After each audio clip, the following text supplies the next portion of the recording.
Aladja Maoufat Falola. Je suis conseillère dans la commune d'Ifani, deuxième et troisième mandature.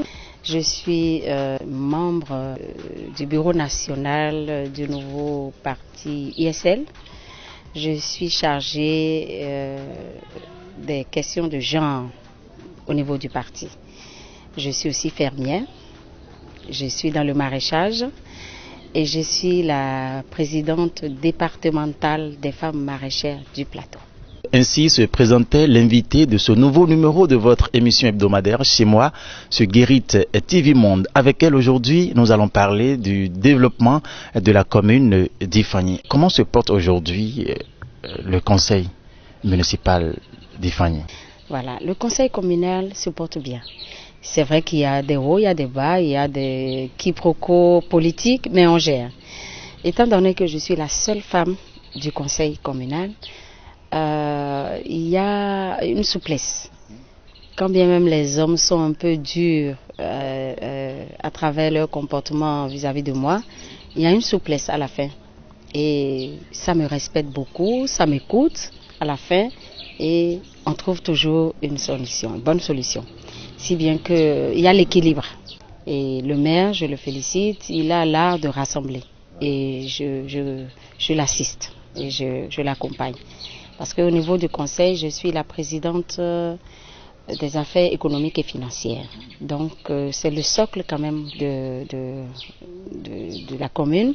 Tout passe par le budget communal. Donc je suis au centre de ce budget, je contribue, j'assiste, je participe et je conseille. Dans l'ensemble, depuis votre avènement à la tête de la municipalité, qu'est-ce que nous pouvons noter comme prouesse déjà réalisée au grand bonheur des pays et populations de la commune d'Ifani? Nous avons réalisé pas mal d'infrastructures, à savoir les écoles, les dispensaires et l'appui surtout au groupement de femmes. Les femmes d'Ifani, elles sont là, elles sont en sourdine, elles travaillent en sourdine. Il a fallu mon intégration dans le conseil communal pour les faire sortir de leur tanière. Et parlant de la couche juvénile, est-ce que vous avez eu à mener des actions pour l'épanouissement de la jeunesse, pour leur distraction et tout? À Ifani, beaucoup de jeunes se rapprochent de moi et nous avons pas mal d'activités que nous menons ensemble.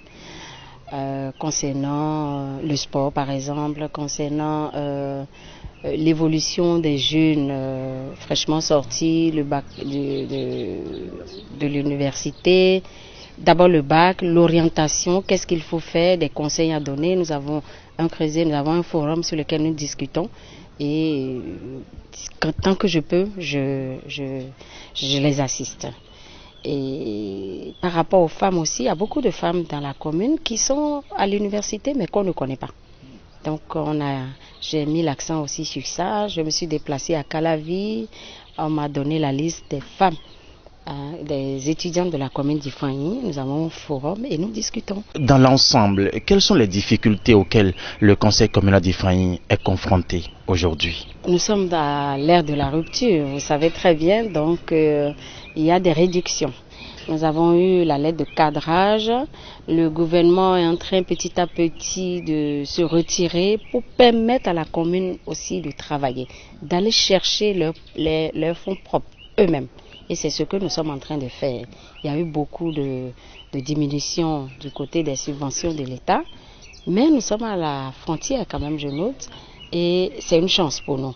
C'est une chance, moi je dis que nous pouvons réussir même sans l'aide de l'État. D'abord, on est confiné à cette idée il y aura les fonds de l'État. Si bien qu'on reste là, on croise les bras. Mais depuis qu'il y a eu cette lettre de cadrage, les gens, même les conseillers, même moi-même, il y a une commission, nous allons sur la route, sur les voies, pour pouvoir récupérer les taxes, les TDL. Et puis, depuis que nous avons fait ce comité et que nous allons nous-mêmes sur le terrain, les fonds propres de la commune ont considérablement augmenté. Nous sommes en train d'apprendre aussi que les conseillers lambda n'auront plus droit aux indemnités. Nous avons dit, tant qu'on aura notre fonds propre, nous sommes la base. C'est la décentralisation. Nous pouvons gérer nos sous comme nous voulons. Ce ne sont pas les sous de l'État, c'est nos sous.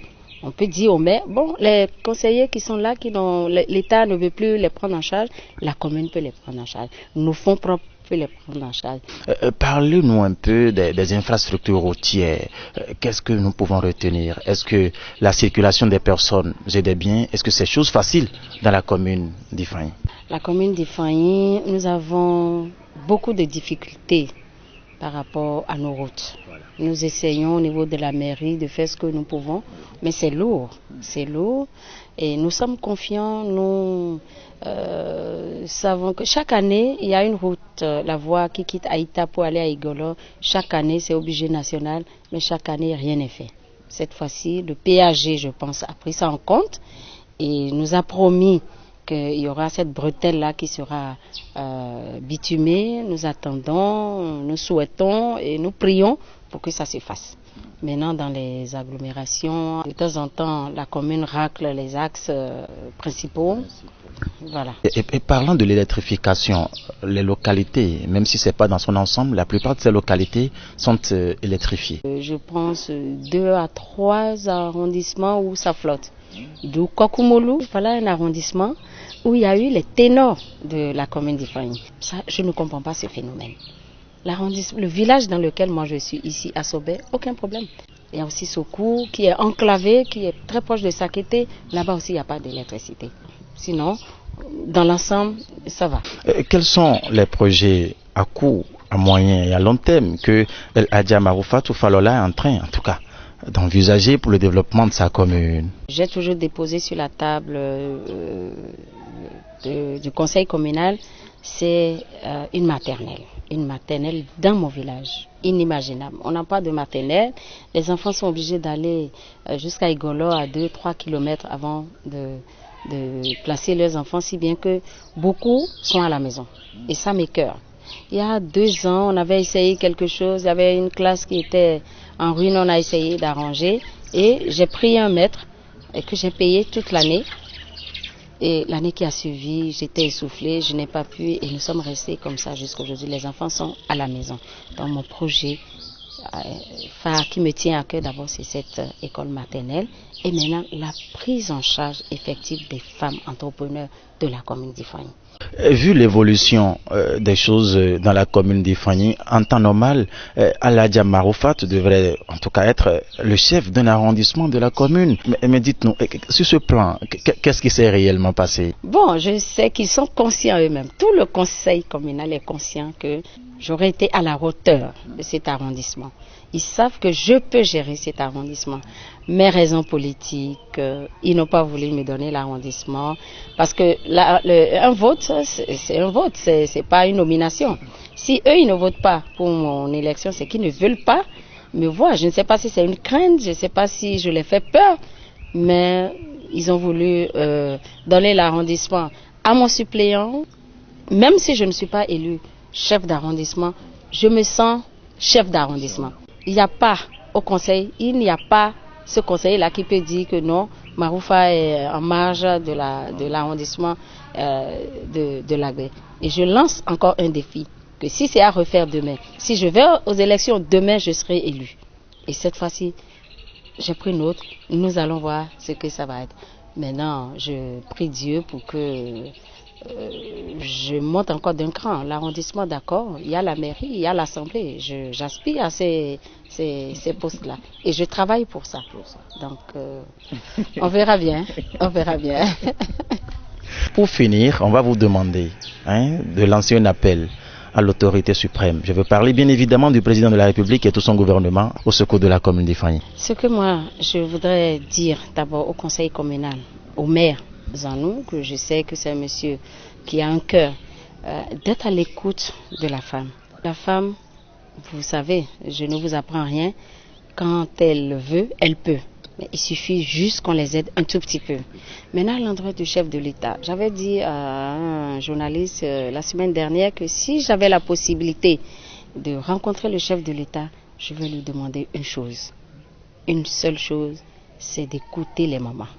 D'écouter le cri de détresse des mamans. Les mamans, elles ont l'art d'apaiser, de les écouter. Il est le président de la nation béninoise. Il est mon président, il est le président des femmes. Je voudrais le rencontrer pourquoi pas, pour lui dire ce que j'ai sur le cœur. Ça, c'est personnel. Ça, c'est pas pour vous, les journalistes. C'est pas pour vous, c'est personnel. Je veux qu'il y a quelque chose. Et ça, je sais qu'il sera atteint. Il fera. Pour la commune d'Ifragny, je voudrais qu'il ait un œil, un regard positif. D'envoyer les ministères à divers niveaux venir nous rendre visite et voir ce que nous pouvons faire, ce que le gouvernement peut faire dans la commune aux 1000 merveilles. Chers amis internautes, chers téléspectateurs, vous l'avez compris, chez moi aujourd'hui a reçu pour vous El Hadja Maroufatou Falola. Nous sommes dans la commune d'Ifragny, c'est une conseillère communale, vous l'avez compris, elle est également une fermière, sinon une femme entière.